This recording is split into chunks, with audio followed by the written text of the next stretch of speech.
Hello, I trust that you're doing well. Welcome to Holy Catholic Corner. In this session, we're going to look at Saint Cecilia, the saint who sang to God as she died.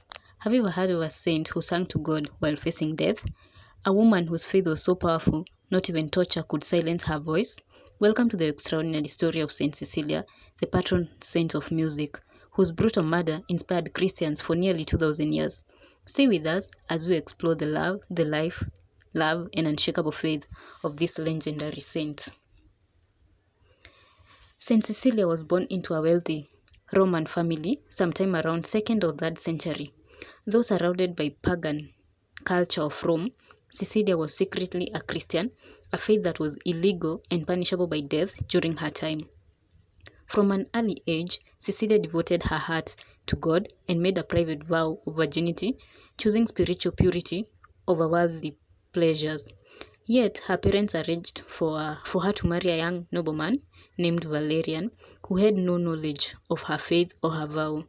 But Cecilia had a plan and a deep trust in God's will. On the night of her wedding, instead of resisting or running, Cecilia spoke to Valerian with grace and conviction. She told him that she had given her life to Christ and that an angel guarded her purity. If he repeated her vow, he too would be able to see this angel. Valerian, struck by her courage and purity, agreed, but only if he could see the angel himself. Cecilia told him to visit Pope Urban first, who was hiding among the catacombs. There, Valerian was baptized and became a Christian. Soon after, Valerian's brother was also converted through Cecilia's influence. The three of them began to live out their faith boldly, even to the point of helping bury martyred Christians, a crime punishable by death.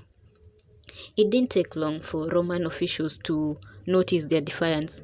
Valerian and his brother Tabitius were arrested and executed for refusing to worship Roman gods. Cecilia was next. She was brought before the Roman prefect, who ordered her to offer sacrifices to false gods.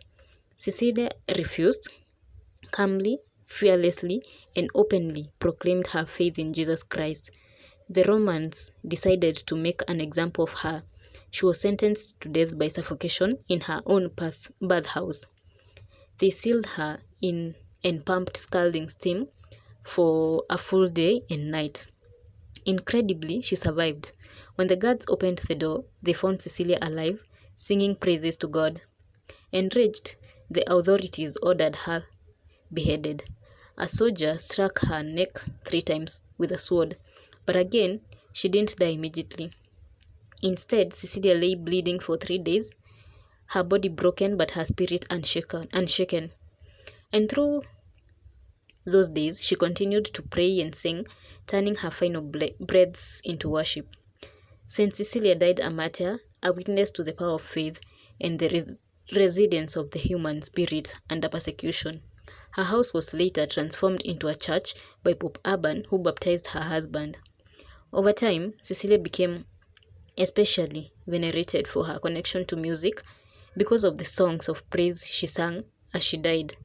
In the year 1599, her tomb was opened and her body was found incorrupt, lying as if asleep, an event that deepened devotion to her. She was named the patron saint of music and musicians. Today, churches, choirs, and composers across the world honor her name.